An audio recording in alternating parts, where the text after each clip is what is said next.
This defendant was given probation and violated it the very next day. What starts as a fraud case quickly turns into a brutal courtroom reckoning about choices, addiction, and consequences. A backpack full of stolen identities, a history the judge knows all too well, and a second chance that didn't even last 24 hours. The question is, when does the court stop believing apologies and start protecting everyone else? In summary, sir, this motion states that on August 11th, 2025, in this court, you were sentenced to 10 years in prison, and that was probated for 10 years for the third-degree felony of fraudulent use or possession of identifying information or items. Do you understand what you're charged with? Yes. There were more than 5, less than 10. That's a third-degree felony, which carries with it up to 10 years in prison.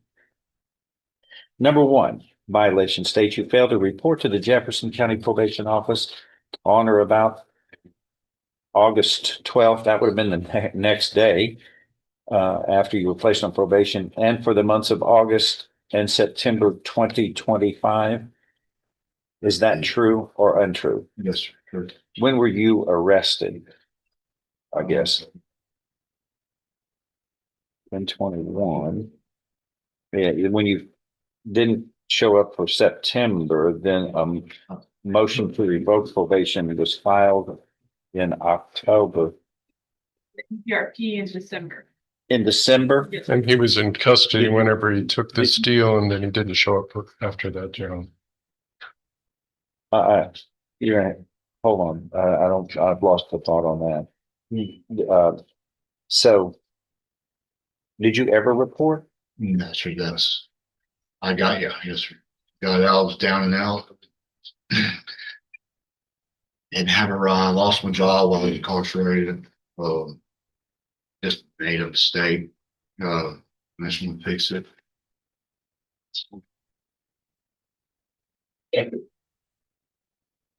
And just up to my understanding, So and he's going to accept responsibility for everything. allegation 1, then, failing to report August 12th, 2025, and August and September of 2025 was a violation of condition 4 of your probation order requiring you to report regularly. Is that allegation true or untrue? Here. And then number 2, you failed to provide verification of performing community service hours as required. I presume you didn't serve any of that, correct? Is that true? Yes. Are you pleading true to allegations 1 and 2 voluntarily, and because those allegations are indeed true as they are alleged? Yes, sir. You understand that a voluntary and knowingly made plea of true to 1 or more violations of probation, that is enough to grant a motion to revoke probation. Your probation can be revoked. You can be sentenced to no less than 2 nor more than 10 years confinement in prison. Yes, sir. Knowing, understanding, and appreciating that, do you insist on pleading true to allegations 1 and 2 of this motion to revoke probation? Yes, sir. I find you are pleading true to allegations 1 and 2 voluntarily, knowingly, intelligently. You understand and appreciate the consequences of pleading true. Yes.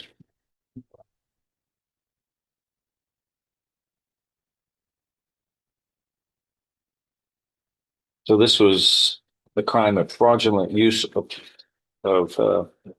Identifying information. There were some items in the bag that was discovered.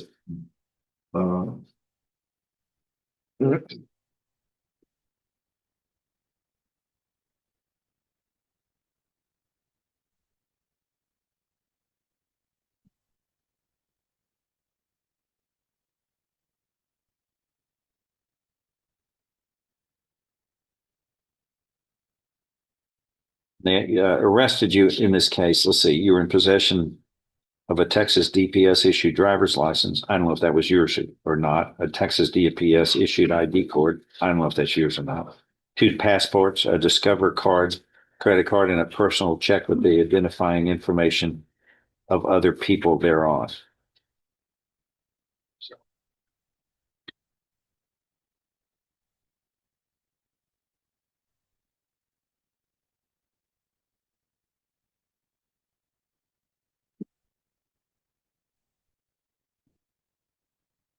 6 pieces of identifying information were located amongst a backpack full of mail that did not belong to you. And so you were charged with fraudulent use or possession of identifying information. I'm looking at your criminal history. You were in 2009. You were placed on probation for credit card or debit card abuse. What a similar event. And you were placed on probation, and you didn't make it a year. You were revoked and sentenced to 10 months in the state jail, correct? Yes, sir. And then in December 2010, you were sentenced to 8 months in the state jail for committing forgery of a financial instrument in July of that year. After you had committed the credit card or debit card abuse crime, and after you were placed on probation in that first case, then you committed forgery.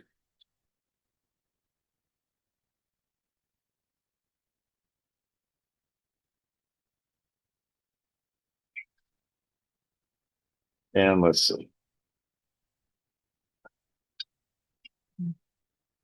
In this present case, fraudulent use or possession of identifying information, which has been your crime of choice, apparently, is deceit and abuse of forgery, theft, misuse of other people's identification. You know how you know how much problem of a problem that becomes for the poor people who have their identification misused. It gets into the system, and then it's a blemish, and they have to deal with it a lot of times their whole life because it pops up, and they're questioned about, well, it's showing up that your identification was misused. What they're the ones that have to pay the price. They're the ones that lose their credit rating. They're the ones that lose opportunities if they want to get a loan or get other credit cards. I mean, it's a mess forever for these victims. But this is your crime of choice. This was the third time you were dealt with, and we ironically gave you a third chance, and didn't take you long before you misused it. Immediately. All right, give it your best shot. Judge, the state had made us an offer for 5 years. My client declined that, and he wanted to go to you. And the biggest thing when we talked was his acceptance of responsibility. And he has accepted responsibility. Well, he has. He's admitting truth. I mean, he's not denying the allegations. So wait, what? Okay, that's great. What we don't want him to do is keep committing the same type of crime. Right. And how many times do you have to get punished? Right. It's like you keep touching the hot stove. Right. And now you're not touching anymore. You're embracing the stove now. Right. But I guess the reason why he's touching the stove, Judge, is your analogy is absolutely on point.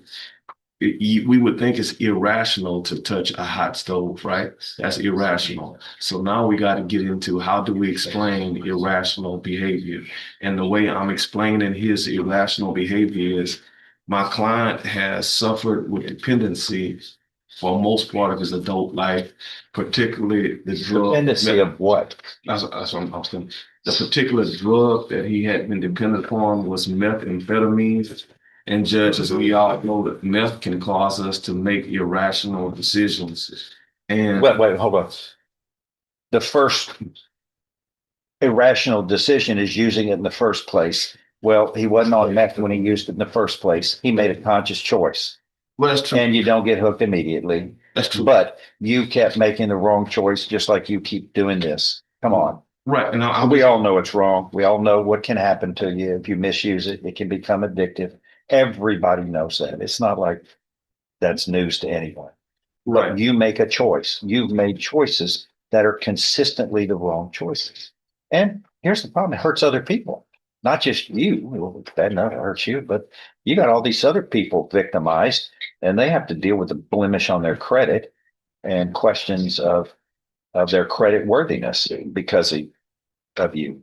It's you poisoned the well. And just what I was saying is because of that meth dependency and addiction, it causes him to have had some financial issues. And like he just told you before, he didn't have transportation. He really didn't have any money. So that affected his ability to report and do the community service. And what the saying, Judge, is this: instead of locking him up and putting him in prison, what he's asking is for the court to let him get some help. And what I would think might work for him is like safety. And because ultimately, like you just said, touching the hot stove, right? Why is he touching the hot stove? The answer is the methamphetamine use, the lack of funds. I don't believe he has family support. How long have you been knowing, how long have you been appreciating that you were dependent on drugs? Yeah. Yeah, wow, a better part of 2 years. What stopped you from going and getting help? 10 years. Well, how's that been working? You keep getting arrested and you still you make it close. What state? He stood there on August 11th, having a game plan. Parent game plan was to get out of jail and not anything else. But guilty, and outside of the fact that if the man had not been in trouble before, I might have some sympathy. He's been on probation, he knows what's required. And every day until he got arrested, he had a choice each day. He was arrested on December 2nd. And so apparently since December 2nd, he's come up with this program because he try to convince you that the has to connect with you and choose to sell. So I'm sorry that they have to. So like 5 years is fair under some circumstances.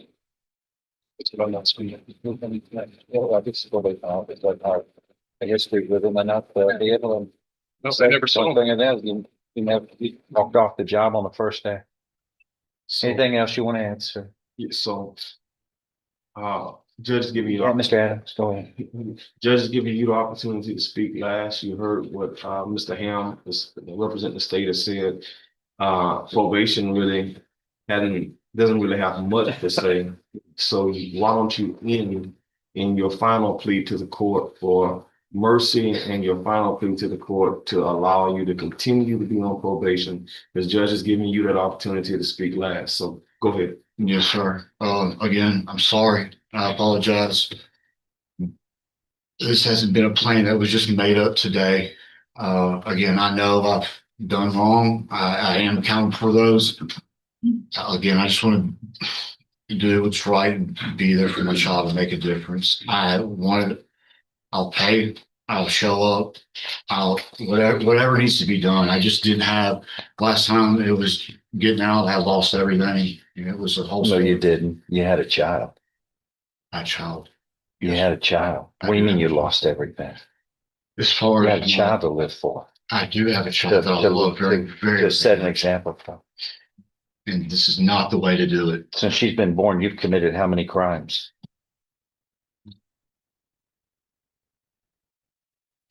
1, 2, 3, 4. Okay. If nothing further, I'm going to find Mr. Keffer, you have pleaded true to allegations 1 and 2 in this motion to revoke probation voluntarily, knowingly, intelligently. There's sufficient, that is enough to grant this motion to revoke probation by a preponderance of the evidence or greater. And it is granted, and your probation is hereby revoked. Earlier, you pleaded guilty, in this case, voluntarily, knowingly, intelligently, to the underlying offense of fraudulent use or possession of identifying information or items. And There was enough evidence supporting your guilty plea from State's Exhibit 1 admitted at that time to find you guilty beyond a reasonable doubt. I found you guilty, sentenced you to 10 years in prison, but suspended and placed you on probation. You have failed on probation by the violation of these terms in probation, and you immediately upon probation failed. I apologize. Your probation is revoked. You were hereby sentenced to confinement in the institutional division of the Texas Department of Criminal Justice to serve a term of 5 years. You will be given credit for all term time you have served in accordance with this case, which it looks like 121 days you will be credited with. Mr. Ham. What makes this case so striking isn't just the crime, it's the timing. The defendant wasn't accused of violating probation months or years later. According to the record, he failed to report the very next day after probation began. In courtroom terms, that matters. Probation is built on trust and compliance, and when that trust is broken immediately, it sends a clear message to the court about reliability and accountability. Legally, the judge was operating well within discretion here. Once the defendant pleaded true to the violations, failing to report and failing to complete community service, the standard of proof dropped from beyond a reasonable doubt to a preponderance of the evidence. That's a much lower bar, and by admitting the violations voluntarily, the defendant essentially handed the court the authority to revoke probation outright. At that point, the judge was no longer deciding guilt, but consequences. The emotional weight of this hearing came when the judge laid out the real victims of identity fraud. This wasn't abstract. 6 pieces of identifying information, passports, credit cards, and mail belonging to other people, each one representing years of financial damage, credit disputes, lost opportunities, and ongoing suspicion for innocent victims. The judge's frustration was clear. This wasn't a one-time lapse. This was a repeated pattern stretching back more than a decade. The defense tried to reframe that pattern through addiction, pointing to methamphetamine use as the driver of irrational decisions. And while substance abuse is a real and devastating issue, the court drew a hard line between explanation and excuse. Addiction may explain behavior, but it doesn't erase responsibility, especially when the behavior consistently harms others. The judge's hot stove analogy wasn't just colorful language, it was a blunt assessment that this was no longer accidental self-harm, but willful repetition. Then came the most human moment of the hearing, the defendant's final plea. He spoke about his child, about wanting to do better, about promises to comply, and the judge responded with a question that landed heavily. How many crimes have you committed since your child was born? That exchange captures the core tension of this case. Courts want rehabilitation, but they also have a duty to protect the public, and repeated violations narrow the available options. Ultimately, the court revoked probation and imposed a 5-year prison sentence, significantly less than the original 10-year exposure, but far more than what the defense was asking for. That sentence reflects a balancing act: punishment, deterrence, and acknowledgement that prior leniency did not work. Credit for time served was applied, but the message was unmistakable. Probation is not a revolving door. So here's the bigger question for you watching. At what point does the justice system stop offering chances? Is addiction enough to justify repeated violations, or does accountability have to come first when victims keep paying the price? And if probation fails immediately, was it ever a realistic option to begin with? This case is a stark reminder that courtroom outcomes aren't just about sympathy, they're about patterns, history, and credibility. And once credibility is gone, even the most emotional pleas may not be enough. If you found this case as shocking as we did, make sure to hit that like button, share your thoughts in the comments, and don't forget to subscribe for more jaw-dropping courtroom breakdowns.